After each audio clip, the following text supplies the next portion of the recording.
without further ado, our first guest today is Mr. John Bitove, who has a distinguished record of accomplishment in the corporate and sports endeavors, as well as community service in Canada.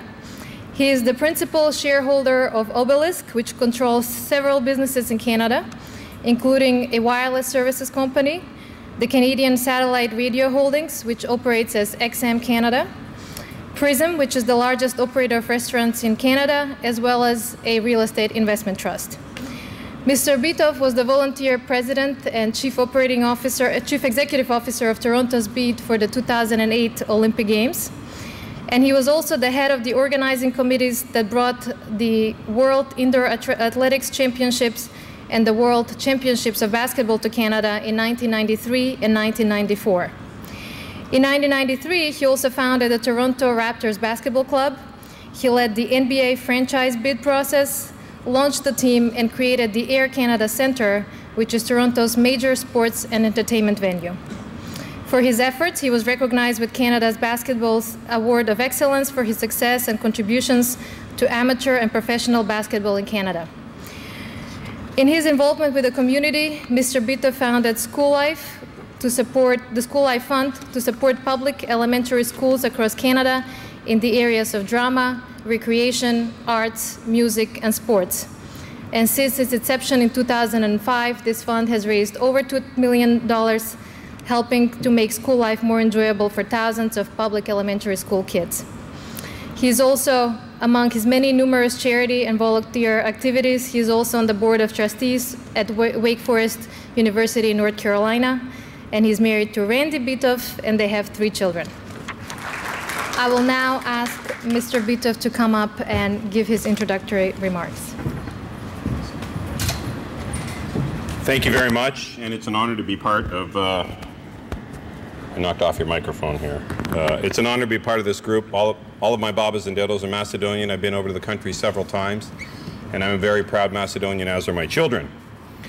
I'm going to tell you a little bit about Macedonia 2025, which I've been at since day one with Mike Zafrowski, and I'd like to say it's our idea, but if you know my father, there's more to the story.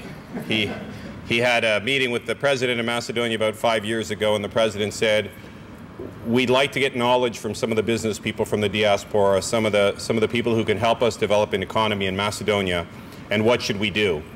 And my father said, I know 2 guys who will do the job. He didn't ask us, he just told us. But Mike and I have been at this for a few years trying to pull it together, and Macedonia 2025 has 4 primary objectives. And they're as follows. Investment, education, business, and communication. And I'm going to talk about each one of those briefly, and Mike's probably going to talk about investment more because he chairs a task force on that. There's a whole climate of investment that's needed for Macedonia, and there's a way of doing business. Tom Caldwell couldn't have set it up better for us in terms of what needs to be put in place for a country to flourish. And our investment group is working with Victor and his group on trying to identify companies that can either Macedonia can get to create jobs there, or create any other kinds of opportunities within the Republic.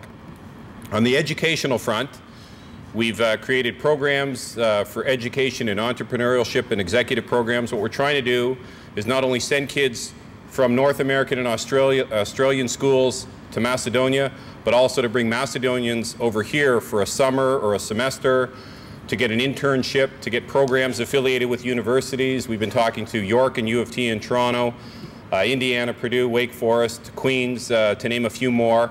They're all interested in assisting and helping out with the program, and Luna Mosky is chairing that group. We have the business environment case, and I'm going to talk a little bit about that.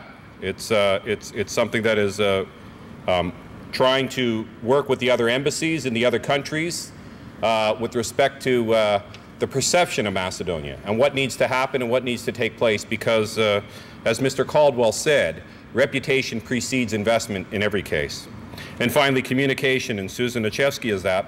But we want to try and become a network and a home for other members of the diaspora who are either looking at investing or get questioned or called about Macedonia as a resource about what can be done and bridge it to our homeland. Why we picked Macedonia 2025 is it's a long way out, and it requires generational change. You can't change a society overnight. For hundreds of years, our people were oppressed or overruled by other governments or groups, be it the Ottomans or the Greeks or even part of the Yugoslav Federation, where there was no focus at all on Skopje or what is now the Republic of Macedonia. So we need to work together and create that generational change and plant those seeds today that will ultimately flourish and grow. It's no coincidence that things, be it the Marshall Plan or moving West Europe from a social state into something that's more democratic and capitalistic, it happened over tens of years and not 5 years. So we do have to be patient when we're facing these change and recognize the fact it will take a generation to go from what was an East Bloc socialized state to a flourishing independent nation.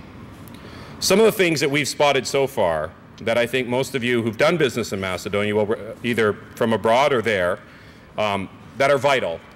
And I want to highlight them so far from our work, and we're sharing these with the governments through over the next few months. In no priority, but somewhat of a priority, it starts with an independent judiciary. Any thriving democracy requires judges and a civil system that's beyond approach by a government. And for Macedonia to thrive, we need to make sure that we have an independent judicial system. Alongside of that is an efficient bureaucracy. It's funny that it's no coincidence that Tom Caldwell talked about why he prefers India over China.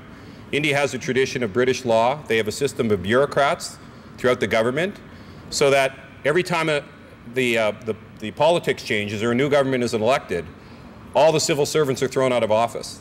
What makes Canada and the US and Australia and UK and France, other Western democracies strong is the bureaucrats and the bureaucracy stays there no matter who the political leadership is. And it's something our country has to move to as well. Coordination on the customs and revenue front.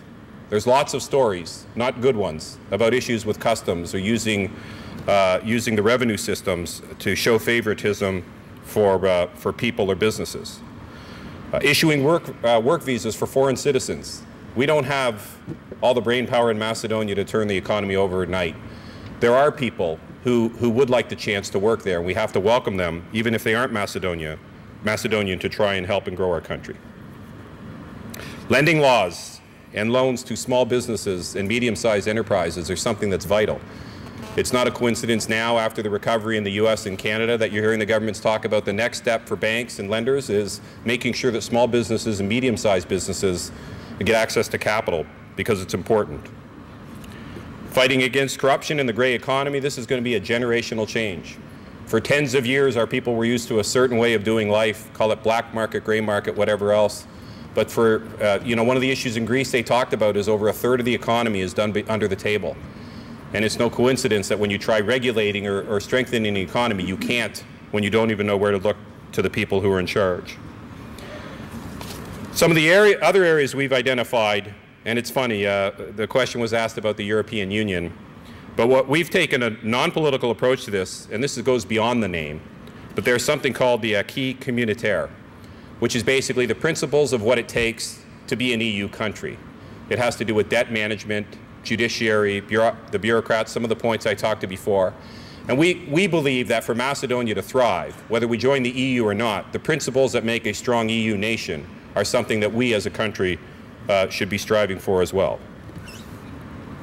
And then there's other areas that can be done: adoption of renewable energy programs, better public bidding and tendering processes, picking the winners as opposed to holding off procedures. And these are all things that we're bringing under the lens, and the government is open to hear as another point of view. But as I said before, it will take a generational change. It really is, independence starts with a mindset, and then it becomes a political body. But ultimately, to be truly independent, we need a strong and independent economy, and that's what Macedonia 2025 is about. Thank you.